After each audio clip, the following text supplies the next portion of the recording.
Hello, everybody. It's Wednesday, 11th of June, 2025. It's 6 past 7 here in Ireland, not 7. We are late. We just had some technical problem, but we are here. We are online. As you can see, we do have a special guest today, Marina Steagall. She is from San Diego, but she was part of the group in the Netherlands, the group here in Ireland. So she know our guys here in Europe. So welcome, Marina. Good to have you here today. Thank you for having me. Hi, everybody. And bonjour, Charles. Bonjour Steven, bonjour Marina. Hello everyone. Again, very happy to be here with you today. Sorry, a little bit late, but we are here to talk about law of work. Why to work? What is the purpose of it? We will try to bring some light from the Spiritist body of knowledge on this topic. Yes, exactly. As Charles said, today we will talk about moral laws with a reflection on the law of work. For those who are interested, we we will follow questions 674 to 685 on the Spirit's book. So our talk today will be between those questions in the Spirit's book by Allan Kardec. So, work in the Spirit's view is far more than employment or physical effort. That's the work we normally think about. And for Spiritism, work is something different. It is any useful activity that contributes to our improvement and the good of others. So, that's the main difference between our traditional work and the work in the Spiritism view, the Spiritist view. And through work, we grow intellectually, morally, and spiritually. Even rest has its value when it renews us for greater usefulness. But what happens when work becomes a source of suffering, injustice, or meaningless? What about those without work or those overwhelmed by it? So, tonight, we will explore how Spiritism reframes our understanding of labor as a sacred opportunity, not just a worldly obligation. And in order to start, I go to you, Charles. Why, why is work considered a moral law and a spiritual necessity according to Spiritism? Stevan, That's a good before question. Charles respond, can you Yeah. add Elsa? She's waiting. Oh, sure. Okay, she's here. You forgot me. No, I was Okay. focusing here on my speech. I didn't see you. Okay. I was listening you. Very nice introduction. Hello, Marina. Hello. Nice to see you here, my dear. Thank you Hi, Okay. for having us. Charles. Hi, Thank you, Steven. Elsa. So, yes, Stephen, indeed. I mean, these laws of nature or divine laws, because it's the same thing, Kardec joined them in the third part of the Spirit's book, the first book he wrote. And he divided these laws of nature into 10. So we have seen last week already the law of worship. The week before, we have seen the law of justice, love, and charity. And now we will see the law of work. So it's the third out of the 10 laws of nature. Because basically, I mean, we are here on the earth. Can we do reach something? Can we progress without working? Of course not. A lot of times we need to work because it's a necessity to work, because we need to earn money, for instance, in order to provide all the material necessities from us and from the family. So that's the immediate, how to say, how we can see the immediate necessity of the work. But it's not the only one. The work is also obliging us to study, to do something, to make efforts. So it's helping our spirit to progress. So this is another law of nature that we will see another week, this law of progress. So the work really is one necessary tool for this progress. Okay. Um, we are here on Earth. We have the necessities. We also like to have some fun. We also like to have some comfort and so on. And all this we can only acquire through work. You will immediately tell me, hey, no, that's not true. There are some people who get everything falling from the sky, or which are born in a castle or whatsoever, who can have fun without working. Maybe, yes, these are part of this situation which from time to time happens on the work, but it's not the usual situation, and it may happen in one life, but the next life may be much more complicated. So we will all have to pass through this, through the work. We will all be obliged to work at a given point in order to reach the evolution of our of the soul.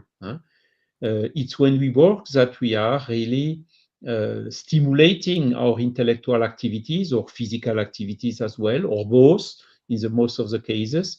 And this is indeed where our spirit is progressing. So that's just a short introduction answer to your question. Thank you, Charles. Yes, and also I want to say good evening to the bridal rack, Lily Kapai from Wales. Good to have you here, Lily. Thank you. Thank you. MC, oh, yes, we do have more people here. Our friend Vanderlei Massafelli, my friend, how are you? Marco Davis and Gilmar Borges. So good to have you all here with us today.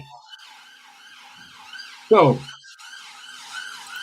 I think we could go to our Marina. to, yeah, to Marina. Yeah. So points figures to you, my dear. To Marina and my dear, how can we find purpose and value in work that feels repetitive and undervalued? And that's a good point of reflection, huh? How can we Mhm. find purpose in what we do? Well, it's very related to how we see what we attach to what we're doing. So, the higher the purpose that we can see in our work. So, if I'm only looking at myself, the work can be very insignificant.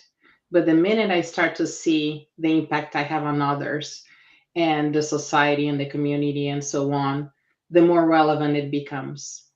So, and the more purposeful, the higher the purpose we see in work, the more value and the more benefit we create. So, you can think of it in a way that St. Francis, when he prayed, he talked about being an instrument of peace, of love, of charity, what he can bring. So he wasn't thinking of himself, because if we only focus on the task itself, it can be boring.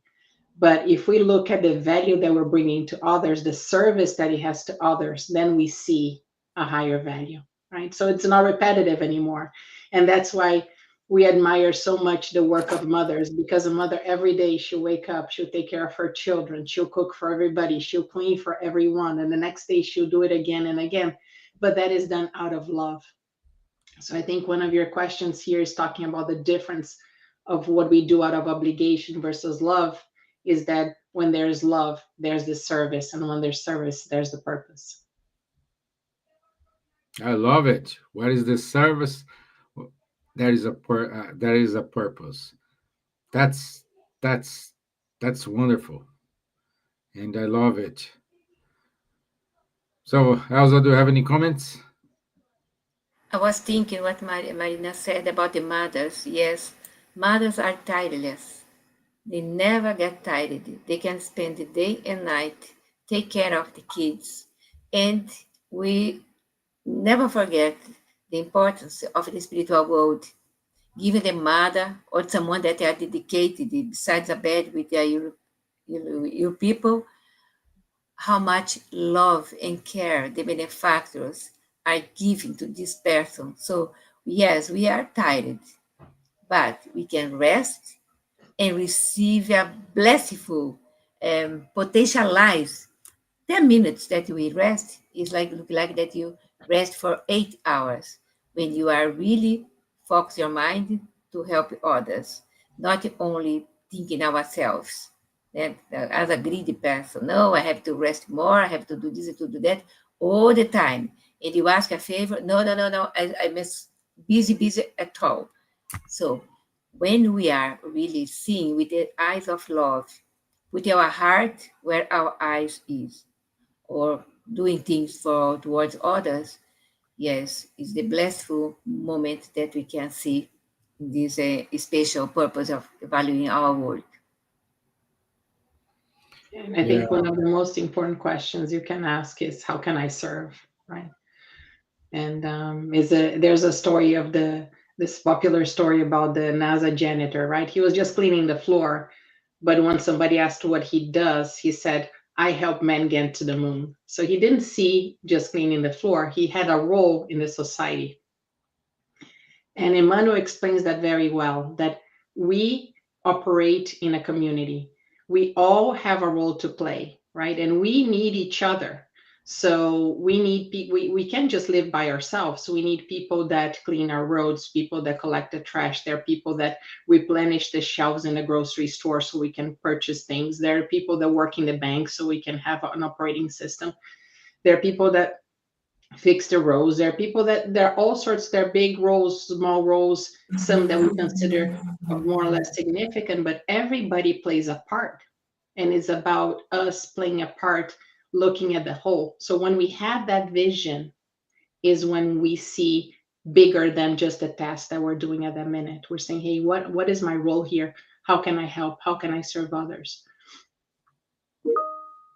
There is And a that wonderful brings, passage in the. Sorry, Charles, go. yeah, that brings also us to humility. I remember during the pandemic, even with the danger, we had people in the hospitals, nurses, firemen, and continue working, continuing this solidarity amongst human. So it's there we see really the real value, even of the more smallest task. For instance, the people who are collecting the litter in the street, whatever, all this continued even in those difficult situations. Because really, when we think about the opposite of the work, to do nothing, it's boring. We get myself, I get bored very quickly when I have nothing to do. It's hardly sustainable. I prefer overload of work than underload. The one we always can prioritize what to do in order to perform them by priority, by importance, or whatever. But having under employment or not enough work is really very difficult. yeah, and for those who know, you guys know, because we said it all the time here. This weekend, four of us we were in Finland in the eighth Oh, gathering, European gathering. Marina was with us, and see House Beauty, internet and airplane. Now she's in San Diego.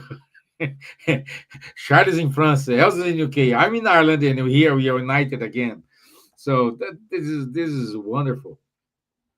But in during our reflections there, someone, I don't recall who, said, uh, "Love each other, love my neighbor, It is respect my neighbor.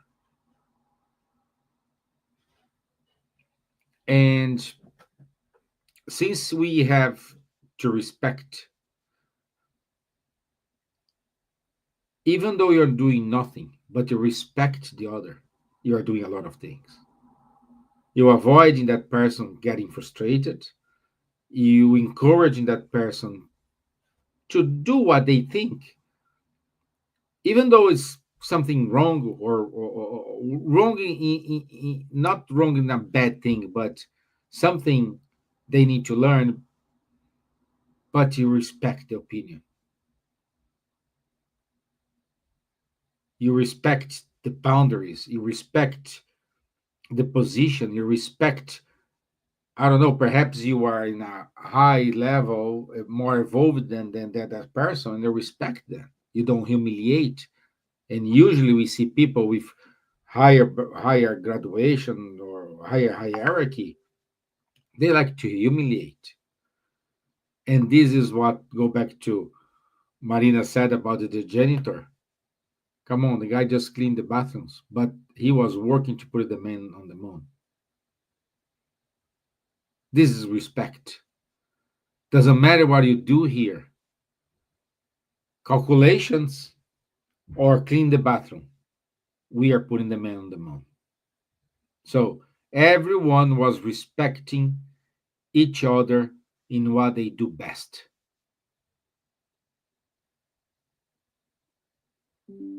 I was reading the gospel when Marina was talking. I remember this morning the lesson today was hidden misfortunes. And it's amazing because the lady is a higher society lady, rich lady, went to the shanty town, leave her coach far from the place, entered a poor house, take care of the kids, talk with the mother, no food, nothing there. She brings everything. When she arrives, the children and the people there smiling in happiness. And she's taking care of the mother, the kids, giving clothes. And from there, she went to the hospital to say to the husband of the lady that everything was fine in her home, in his home, and helping him as well. And she is the one that is working without putting herself in the higher place. And one day, she received someone knock the door, and it was a girl selling things that she made with her hands. And she recognized the lady, and the lady said, tell no one. So she is the one that is working in the field, in the two places, and go to the shanty town to help these poor people. So it's talking here about evolution of the spirits. Yes, the spirit of this lady was a really evolved spirit and helping the poor, doing charity. That we must work to help others. See people that has no food. A lot of bank food in London, everywhere bank food asking non-perishable food to help others. And this is a work as well that we can do, not working only for receiving money or getting more a higher place in the companies or enterprises, etc., but doing the best while is time, while we have time, we can do the best that we can to use our time towards the law of work, charity, labor and work almost the same, no? But the different we use it. Our purpose is to evolve our spirit, but to be happy. When we have help others, we are a happy person for sure. The small tasks it will be happy. Yeah? Imagine the big ones. Yeah. Good, good. Let me see. The Bridal Rack wrote to us. And by the way, my friends, if you have any questions, if you have any comments, please put in the comment box, and we will here ask your question. We will try to answer your question if we know. If you don't know, we will seek for help and we will revert to you with an answer. So the writer Hack wrote, once I had a boss that was amazing, the best boss ever. I've learned so much from her in how to treat employees. Then I tried to live up to her teachings when hiring people. Um, Trusting your team is so important. Even when they are wrong, they need to learn from their experiences. That's absolutely right, right, the right direct. Uh, you learn from example. So you learn from your boss how to treat employees, and then you applied it to your life, which is good. So this means you did the right thing. You did it. You are inspired to do it. And I do believe if you did it, you inspired someone. So it's a kind of chain. And that's the beauty. That's how we learn. That's the wisest way to learn. We do have two ways to learn. One, it is following the example. The one is making mistakes and fixing our mistakes. One is painless. The other one is very painful. But the choice is ours. It's us. We will dictate how we want to learn. So, Steven, I I pointed here the question that caught my attention when you asked today this very important theme. The question 676 of the Spirit's book regarding the law of work and labor. Why has labor been imposed on humankind? It's very important. It has been imposed on humankind. mm, It says the answer here. The question was Kardec that elaborated the question. It is a consequence of their corporeal nature. It is a means of expiation and at the same time a means of perfecting their intelligence. Without labor, humans would remain in intellectual infancy. Thus, they must owe their food, safety, and well being to their own labor and activity. God has granted more intelligence to certain persons in order to compensate for their physical weakness, but labor is involved nonetheless.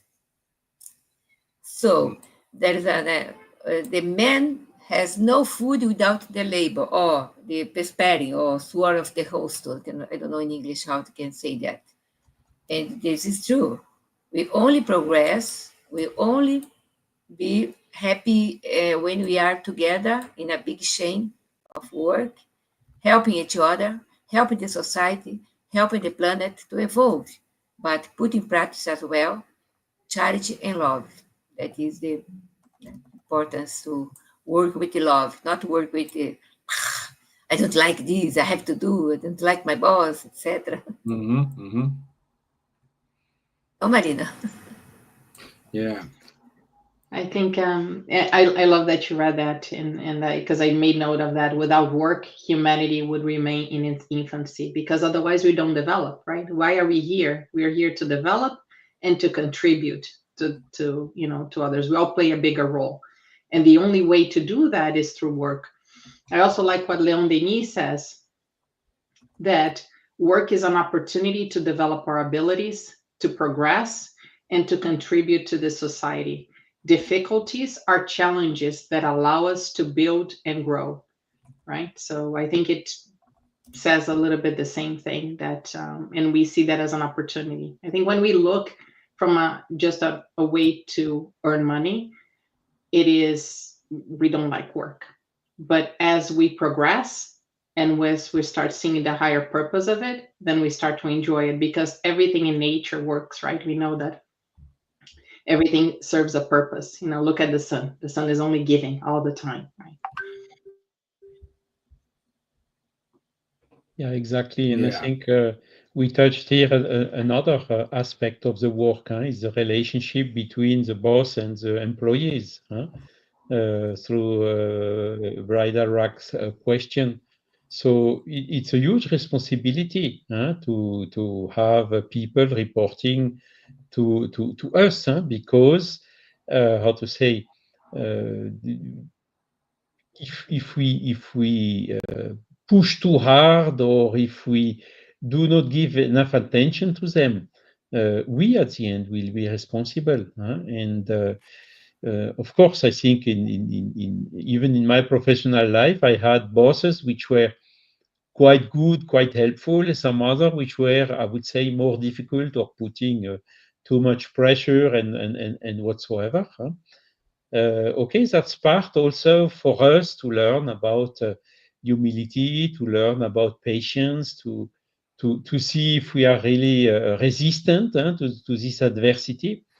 And I'm very happy to see now this new notion which is popping up as so-called spiritual intelligence, showing that this manner to deal even between participant to a team, or between manager and reports, is absolutely key for the good efficiency, for the good results out of the work. So it's interesting, because this comes out of a milieu which is led by business, and we see that the values, human values, are totally in line, are even a necessary condition to reach objective in the business. So that's what I think is really wonderful, because it shows that everything is linked. That of course there are also some limits to the work. We should maybe talk a little bit about limits which are imposed by managers, as I just said, or limits which are or excesses that are imposed by ourselves, in the case of people which get workaholic and which can have difficulties like the burnout. So since Judaism, since ever, it has always been said, no, you need to reserve one day to rest and to recover and whatever. Thanks, one day per week. Thanks God, now it's a little bit more than one day a week, usually. But there are limits between work and also to rest in order to recover the energies, and also to take opportunities to reach, to learn, to sing, to have other type of activities. And this is also part of these laws of nature corresponding to the work. I like, sorry. No, go ahead. Go ahead. No, I like Charles' reflection. There's a book that's called "The Man Nobody Knows." Was written in the 40s by Bruce Barton, and he studies the leadership of Jesus, right? Because Jesus looked at his disciples as friends, right? He nominated a successor, so he wasn't talking about his authority. He wanted to nominate somebody to train, Peter. And one of the things he says, because the Bridal Rack wrote here about allowing people to make mistakes, he makes a parallel. He said, a leader today that knew he was going to be betrayed, like Jesus, knew about Peter, would fire the person. But instead, he knew that Peter had, he was very strong-minded. He was very judgmental. And the only way for him to learn was looking at his own weakness. So Jesus allowed him to go through that. Of course, not a mistake that would jeopardize Christianity, a controlled mistake. He allowed that. And through that, he had a lesson. So that's what a leader does, right? Allows people to learn and experiment with things. And sometimes mistakes are inevitable, because that's how we learn. And with that, having the lesson and the growth, right? So I really like the book, because it looks from that perspective, as Charles was talking about. Good, good, good, good. And Charles, uh, what is okay? We talk about work. Everything is now is at work. But what about, or in other words, what is the spiritual impact of unemployment or lack of direction in life? Yeah, I mean, that's a serious question. And it was also contemplated in the gospel, huh, where you had the workers, the last will be the first in the vineyard. Huh? So normally, in a balanced situation, everybody who is willing to work will find something to do in order to sustain the family and so on, to develop the brain, to progress, as we have just told. But sometimes, I mean, we have some situations economically or due to other causes where there is the so-called unemployment. And that is really difficult because even with the willing to work, not always everyone is enabled to have to perform the work and to have an activity. So I think, well, a couple of some time ago, this was not so well covered, but I think since a century or even a little bit more now, this is more and more contemplated through these social security systems, which are exactly providing these some solutions for these cases, because from a material point of view, it's obvious. The people who has nothing, doesn't earn money, doesn't get food for him, for his family, for his children, or whatsoever. So there need to be some kind of solidarity around that. So this is reasonably covered, albeit it can still improve, in particular in some countries. And on the other hand, there is also the aspect that if you don't work, as I told, you get bored, you miss opportunities to develop your intelligence, and you miss opportunities to work on the progress of your own soul. So this second aspect should even more be taken into account in order to assure that solutions to overcome these difficulties, which so far showed to be temporary. But okay, let's say what the future will provide us, and let's be aware of that, because I think opportunity shall be given to all the people who are willing to grab them. Okay. Alzinha, any I could maybe even add to it.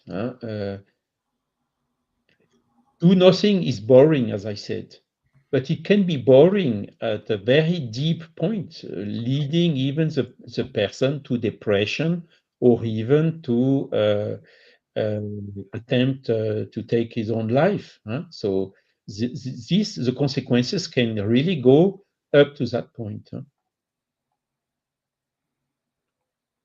I was watching TV this morning from the, I think it was from the parliament here.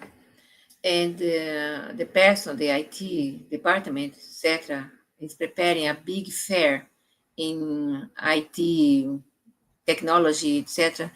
And he was telling about the artificial intelligence that they are using today, that a lot of people will lose or are losing their works because artificial intelligence can do in half an hour what someone is counting, preparing, doing things takes sometimes a month to do. And that is something that a lot of people are worried about their jobs, to lose their jobs. And so how can find work if everything now is related to artificial intelligence, etc. So there are, we are in the phase of more or less transition in this case because technology is getting a lot of higher than our mind quickly. So is taking the job, one app can take the job of a lot of people. So how this could be in the future, the work and progress, etc., if the artificial intelligence are doing everything more or less. I don't know, Charles, if you are aware about Marina. Marina lives in the big San Diego, né? Silicon Valley. And Stevan worked with Silicon Valley as well, no, Stevan? So many things are happening. I didn't catch the entire news today, but it was something like that. It's a good point, Elsa. I mean, we had the same question when developing the machine and the robotics. Huh? A lot of people thought, what will I do now? I always see the Charlie Chaplin movie, you know, with Charlie Chaplin tightening the same bolt on the pieces who are going in front of him. So now we have robotics who replaced those workers. It was hard work, huh? But okay, the robotics did not increase so much the unemployment. The people simply passed to make some, they changed and made some other activities which are better. So, or more requiring more, developing more the intelligence. So, going together with the evolution of the souls. And the IA, in my view, is the same. So, Spiritist body of knowledge is not against the progress, is not against IA, because when we go to an office right now, we see, what do we see? We see a lot of people in front of the computer. And when we look or when we try to understand a little bit what they are doing, a lot of people are doing very boring and repetitive things, isn't it?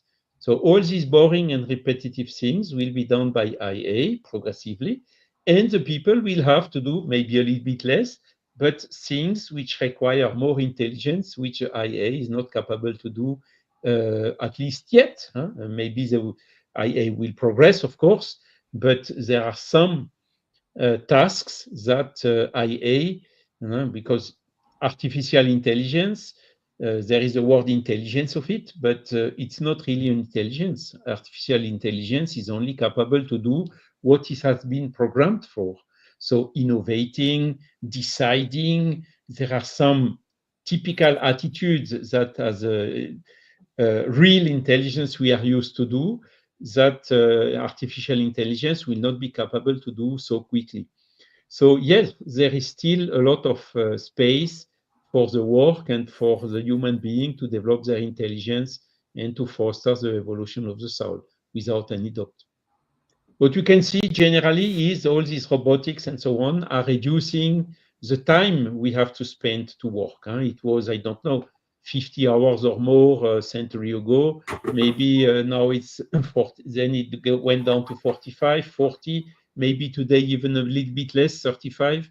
Okay, but it leaves us more time to develop also to foster the evolution of our soul with other type of activities like arts, like study, like even leisure, travels, or whatever. Yeah. We do have some comments here. Let me go here.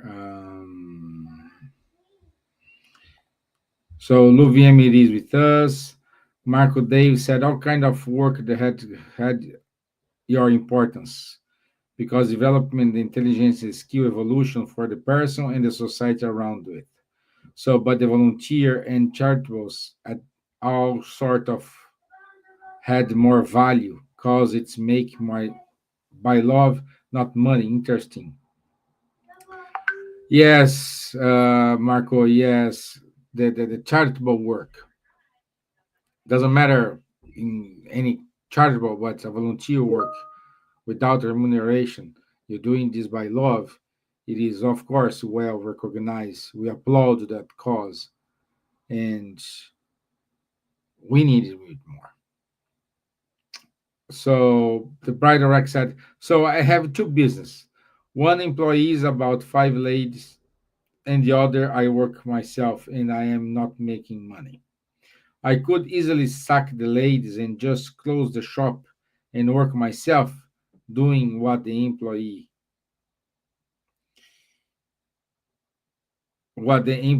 do. However, I work rapidly the job that doesn't give fruits because I would never take jobs away of people that do their best for me. I think of that all the time. Thank you, Bridal Pack. Thank you for your comments here. Also, Marcus says, so existed a lot of people worked hard but put all profits into banks and don't share nothing about it. Money also became pretty greedy, proud, selfish, and bad morally, like corruptions, etc., etc., etc. But we have a lot of good things as well. There's a Yeah. lot of money doing loads of good things as well, helping the mercy ship, for example, né? Helping poor, fix their faces, etc. A lot of kind of charity we see. There are Mhm. good hearts Yeah. doing things. Good. Good. Good. Good. Okay. Uh, wow. It's already 10 minutes, 13 minutes to finish. This is good. Uh, But one thing that you progress a lot, that it has no, as far as I know, there is no kids working anymore. But I remember the past times stories about this country, kids living the situation terrible as Chico Xavier, a young boy, was working in a fabric, né? And a lot mhm, of things mhm. came to his lungs, etc., doing his best as a person like Chico Xavier. But this thing, thanks God, that stopped it. I don't know if in other countries they employ kids under 15 to work. It's more than that. But Yeah, here, this country was like that. The revolution industry, né? They finished this kind of things. yeah. And Charles, Marina has a good reflection here, and I believe this is our last uh, discussion here, but it's very important. Did you ever experience after helping someone that you were actually helping yourself? Yeah. I mean, it's always the more we help, the more we are helped ourselves. This is something. It's not always of the first thought. We always say, okay, we think we have to do a sacrifice or whatever, but at the end, Jesus said, "Give, and it shall be given to you as well." And this is something, even if we don't perceive immediately, when looking a little bit back, we see that it's also a general law, based on the main law Jesus teaches us, which is do unto the other what you would like the other to do unto you, even if he doesn't do it. That's the point of that. Nice point of that law. So yes, indeed. I mean, when you work, when you do something, or you build something, or you help someone, and at the end you see the result of what you have done, it brings you an inner satisfaction, isn't it? It brings you peace. It brings you a well-being.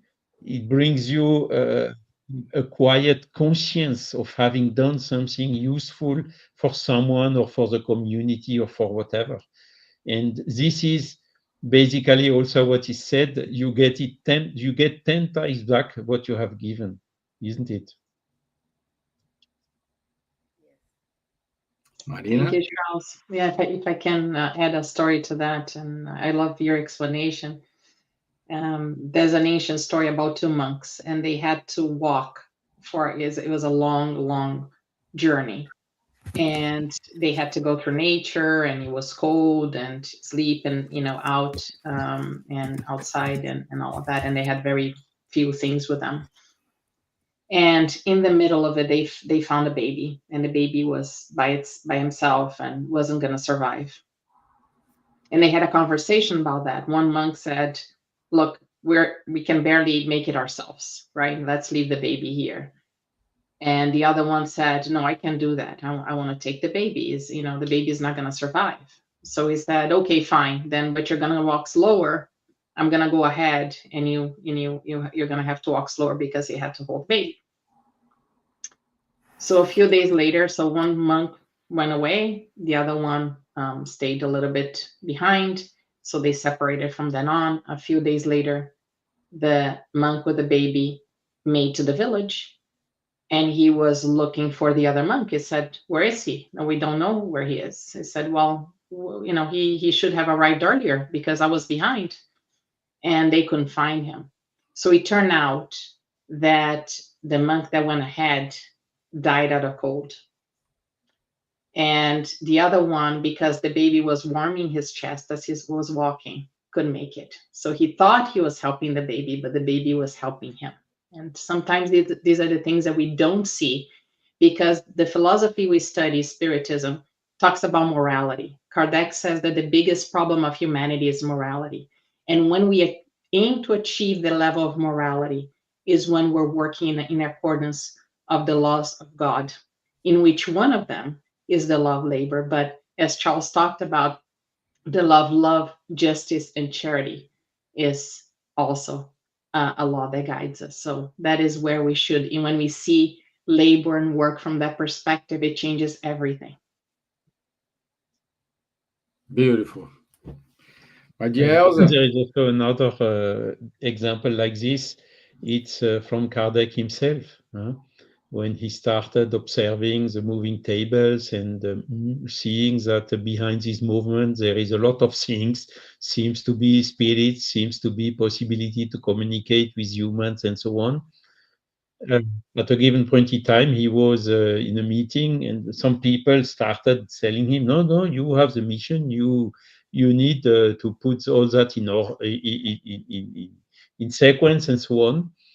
And he didn't believe in it. So he asked to his mentor, which was the Spirit of Truth, "Hey, what's this? A lot of people say I have a mission. What is this? Is this to excite my pride, or is it a test for me, or so what? That I am a helper to help in making something out of it, I can understand. But to be the missionary in chief, I cannot accept." And the Spirit of Truth answered to him, "Yes, I confirm, this is your mission." Wow. But you can fail. And if you fail, there is another one who will come and do it on your behalf. Oh, yeah. Wow. And look, I need to tell you, it will not be easy. You will give a lot of your time, of your health. You will not have one moment for you anymore, and so on and so on. It will be very difficult. There will be also a lot of people which will be, how to say, with jealousy or envy against you. You will be, there will be traitors, you will be treated by your best friends and so on. So he really informed him without hiding all what would he have to expect by doing this type of work.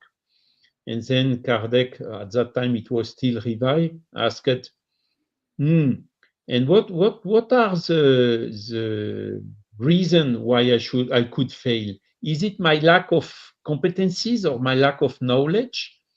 And the Spirit of Truth, no, it is if you don't have enough humility, if you don't have enough, how to say, resistance against all this adversity, that would be the most difficult task.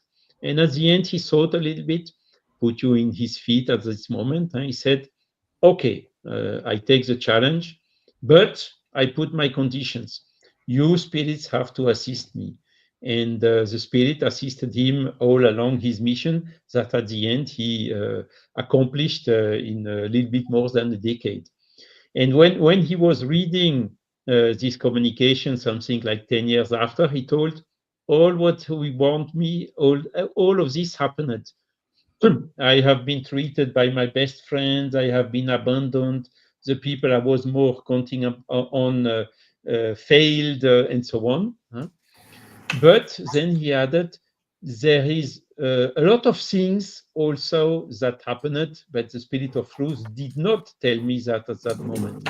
Is the satisfaction to see tears, which are people who were depressed and about committing suicide, or huge disbeliever who came back to good intentions, people who desisted from violence, to see the positive effect of this body of knowledge he was codifying. And he was saying, this is rewarding 10 times all the pain I had and the work I had to do all of this. So it's another example that it is by working that we are the most assisted later on.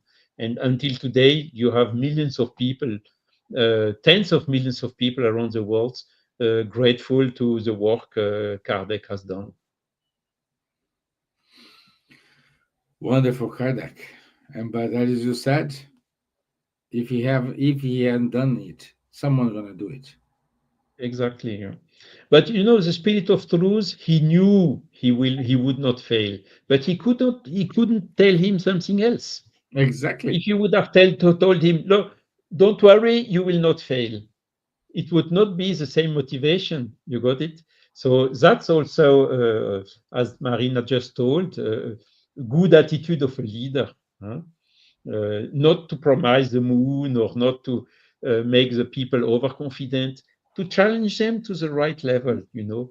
And Kardec understood this perfectly and accepted the challenge. And Chad, this remind me what we said this weekend. When you ask Jesus for more patience, they will not give you 1 kilo of patience, 2 kilos of patience, 500 grams of patience. They will give you more situations in which you need to exercise your patience. Exactly. Great. So, exercising your patience, you'll be more patient. Nadja, Elsa, something to wrap up? Let's work. Let's do our best in our tasks, wherever we are, in our countries, promoting this goodness that is Spiritism, clarifications that bring people peace of mind in order to understand why they are suffering. This is a great task. If you can accomplish this task, I will be very happy and evolve. I can rest, never rest. Joking. Thank you so much, everyone. Thank you, Steven, Marina, Charles, for being so kind to be together and talk about this wonderful topic, the law of labor. Thank you. Okay, so before saying thank you, goodbye, let me put our announcements for next week, for this week. Uh, let me share my screen.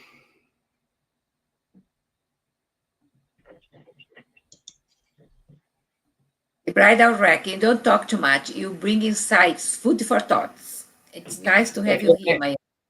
And I forgot to say, Marina, bridal, it's Orange Count girl from Huntington Beach. So close to you.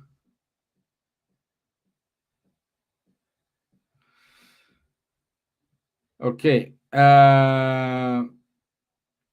So next week, the law of reproduction, family, parenthood, and moral responsibility. Our friend Rodrigo Ortega from Spain gonna be with us. So don't miss it. Next Wednesday, 9 p.m. London time, we'll be here. Okay. So next is in September, we will have the Congress, International Spiritist Congress, Joana de Angelis. Our dear Silvia will be one of the speakers. Dan Assis will be one of the translators. So it's going to be a huge and big event in the UK, and everyone is more than welcome to join. Please, here is the website. Feel free to reach out them and get more details. If you want to get updated with the Spiritism news in English, I encourage you to go to Spiritist Institute, add your email, and you will receive the news and insights about Spiritism in English. Also, there is a wonderful group running every Thursday from 6:45 p.m. to 7:45 p.m. London time with young people. So it's a youth people talking about Spiritism in a modern way, not these old guys here trying to explain the spiritism. Perhaps they have more easy way to explain spiritism to everyone. So everyone is more than welcome. If you need more details, please send an email to contact at solidarityspiritistsociety.org.uk.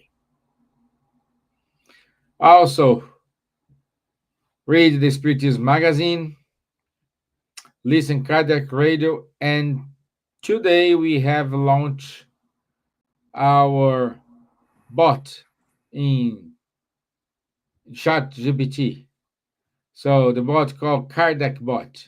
So our dear friend Vanessa Anceloni feeds with details this bot and is live now, so we can start in using asking ChatGPT about spiritism, and they gonna help us. So this is it from me today. Marina, thank you so much for your time. I know you are still in the time difference, but you had time to be with us, so thank you so much. It's It my was pleasure. nice to see you this weekend. Same thing to you, Charles. It was good to share all those moments with you and Elsa. So thank you very much. Just encourage me to keep going, doing what I'm doing here. Thank you so much for three of you guys. Thank you, Very Stevan. Thank much. you all. Bye Okay. bye. Bye Yes, bye. thank you so Thank much. you. Have a nice evening, everybody. Thank you. See you next Wednesday. You too. Bye bye. Bye bye.